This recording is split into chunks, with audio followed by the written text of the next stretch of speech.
Hello everyone, இன்னைக்கான video வந்து ஒரு குட்டி அவுட்டிங், க்ரோசரி ஷாப்பிங் எப்படி வேணால் வச்சுக்கலாம். அந்த வீடியோ தான். சரி வாங்க, டைம் வேஸ்ட் பண்ணாமல் வீடியோக்குள்ளே போகலாம். ஃபஸ்ட்டு வந்து நாங்கள் வந்து போயிட்டுருந்தோம். போயிட்டு என்னென்னு சொல்லி வீட்டிலேருந்து லிஸ்ட் எடுத்துகிட்டு போயிடுவோம். இது வந்து மளிகை கடை மாதிரி தான், ஹோல்சேல் கடை. ஸோ தட் இங்கேருந்து லிஸ்ட் கொண்டு போய்ட்டோம். அந்த லிஸ்ட் கொடுத்துட்டோம்னா அவங்களே பேக் பண்ணி வச்சுருவாங்க. நம்ம அதுக்குள்ளே வேறு எங்கேயாச்சும் போய் ஏதாச்சும் வாங்கணுன்னாலே வாங்கிட்டு வந்துடலாம். நம்ம வந்து அதுக்கப்புறம் பில் போட்டுப்பாங்க. இந்த பொருள் இருக்குது அப்படின்னு சொல்லி எடுத்து வச்சுட்டு பில் போட்டுருவாங்க. இல்லை நம்ம அங்கேயே வெயிட் பண்ணி வாங்கிக்கலாம், நம்மளோட விஷ் தான். அண்ட் இந்த சூப்பர் மார்க்கெட்டுக்குள்ளே போனோம்னா நம்ம தேவையில்லாத பொருள் நிறைய வாங்கிடுறோம். நான் நிறைய ரியலைஸ் பண்ணிட்டாது. பட் மளிகை கடைக்கு போனால் தேவை இருக்கிற பொருள் மட்டும் தான் நம்ம சொல்கிறோம், அவங்க எடுத்து வைக்கிறாங்க. பட் சூப்பர் மார்க்கெட்டில் அப்படி கிடையாது. கண்ணில் பார்க்குறதெல்லாம் இது தேவை இருக்கா இல்லையான்னு யோசிக்கிறதே இல்லை. நம்ம அந்த 5 நிமிஷம் தான் உள்ளே போகிற ஒரு 5 minutes to 10 minutes தான். ஒரு சிலவங்க 1/2 hour இருப்போம்.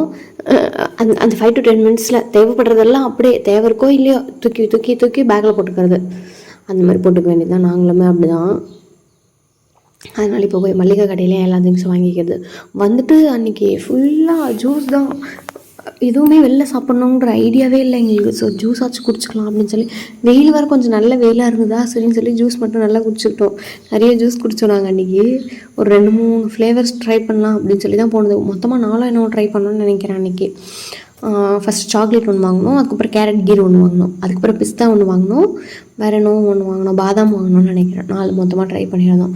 அவங்களுக்கு எப்படி சொல்கிறது, சஜஸ்ட் பண்ணணும் அப்படின்னு சொன்னால் நான் என்ன சொல்வேன்னா, சாக்லேட்டும் கேரட்டும் கொஞ்சம் நல்லா இருந்தது. பாதாம் கூட ஓகே தான். இதில் பிஸ்தா தான் கொஞ்சம் நல்லா இல்லைங்க. நாங்கள் ட்ரை பண்ணதெல்லாம் நல்லா இல்லை. பட் மோஸ்ட்லி இப்படி தான் இருக்குமா என்னன்னு சொல்லி பெருசாக ஐடியா இல்லை. திங்ஸ் எல்லாம் வாங்கிட்டாங்க. முன்னாடி வச்சுருக்கோம்ல, அதெல்லாம் நம்ம திங்ஸ் தான். அந்த சேர் மேலே வச்சுக்கிறது, அந்த பாக்ஸு, அந்த மூட்டை எல்லாமே நம்மளோடது தான். திங்ஸ் எல்லாம் வாங்கியாச்சு. சரி வாங்கிட்டு வந்து கொஞ்சம் ரிலாக்ஸ்டாக உட்காந்து ஏதாச்சும் குடிச்சிட்டு போவோம். வெயில் வேறு நிறையா இருக்குது, இல்லைன்னா ரொம்ப டயர்டாகிற மாதிரி இருக்குமே அப்படின்னு சொல்லிட்டு உட்காந்து ஜூஸ் தான் குடிச்சிட்டு இருந்தோம். ஒவ்வொன்றா காலி பண்ணிவிட்டு இன்னொன்று வாங்கிக்கிறது. லாஸ்ட்டாக வந்து ஃப்ளேவருக்காக அந்த சாக்லேட் இருந்தால் தான் நல்லாயிருக்கும் அப்படின்னு சொல்லி அது குடிச்சிட்டு இருந்தோம். காய்கறியும் சேர்த்து வாங்கணும். அந்த சேர் மேலே 2 பேக் இருக்குது பாருங்கள், அது நம்ம பேக் தான். காய்கறியுமே ஒரு மூட்டை வாங்கியிருக்கோம். அது என்ன தான் பண்ண போகிறோமோ எங்களுக்கு பெருசாக ஐடியாவே இல்லை. ஆனால் சமைச்சு சாப்பிட்ருவோம், கண்டிப்பாக சமைச்சு சாப்பிட்ருவோம். அது மட்டும் ஷுவராக தெரியும்.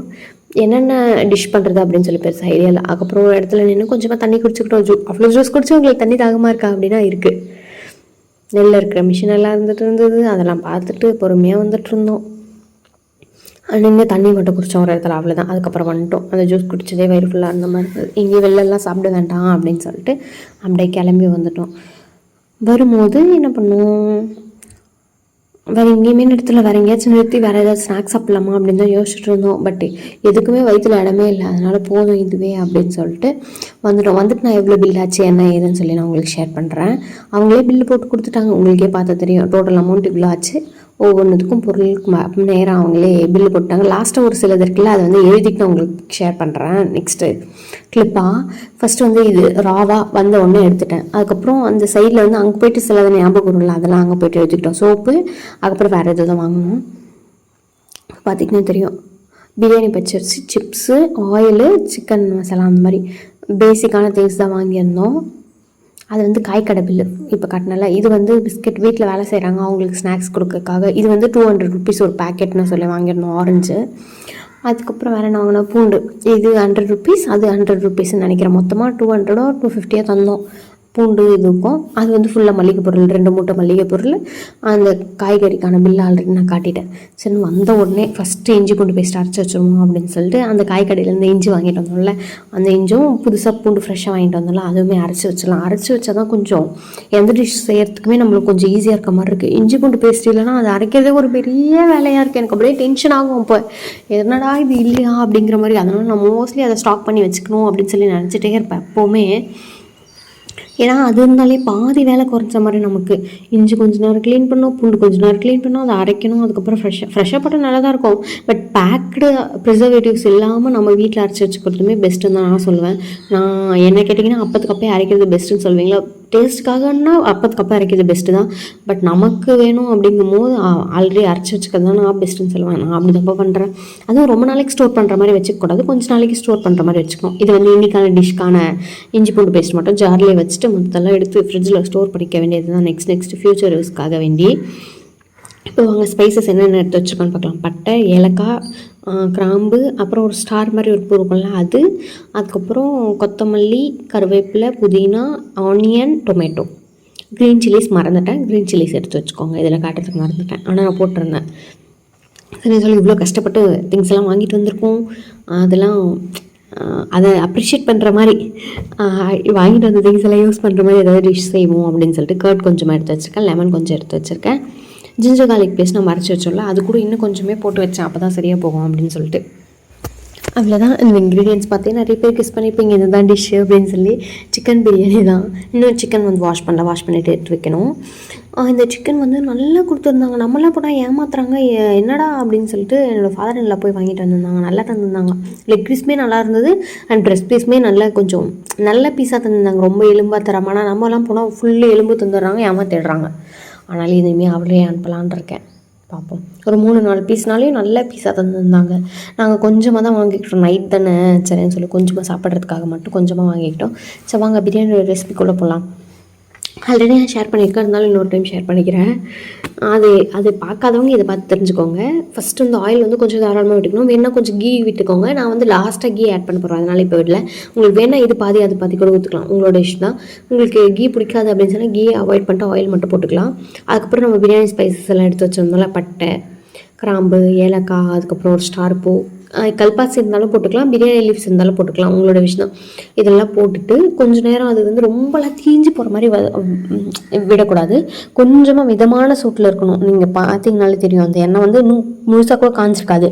இந்த போட்டு உடனே தீயிற மாதிரி ஆயிரும், ரொம்ப காஞ்சிருச்சுன்னா. அதனால் எண்ணெய் ஊற்றிட்டு உடனே இது போட்டுருணும். கொஞ்சம் அப்படியே டப்புன்னு வெடிக்கிற மாதிரி இருக்கும் போதே நம்ம வந்து ஆனியன் போட்டுருணும். அப்போ தான், இல்லைன்னா ரொம்ப தீஞ்ச மாதிரி ஆயிரும் இந்த பட்டை கிராம்பெல்லாம்.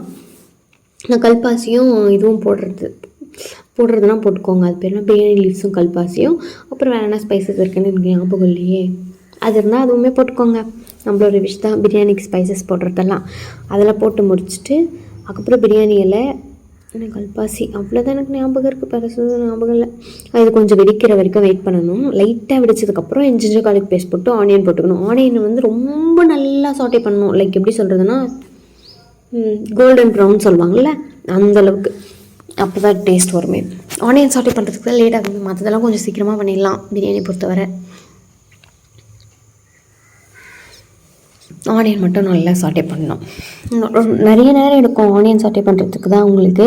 ஆனியன் சாட்டே பண்ணும் போதே கூட நீங்கள் வெஜிடபிள்ஸ்லாம் கட் பண்ணிடலாம், அந்தளவுக்கு வெஜிடபிள் பிரியாணியாக இருந்தால். இல்லை பிரியாணியாக இருந்தாலுமே சிக்கன் வாஷ் பண்ணுறதுலாம் இந்த ஆனியன் சாட்டே பண்ணும் போதே பண்ணிக்கலாம் நீங்கள் சைட் பை சைடு.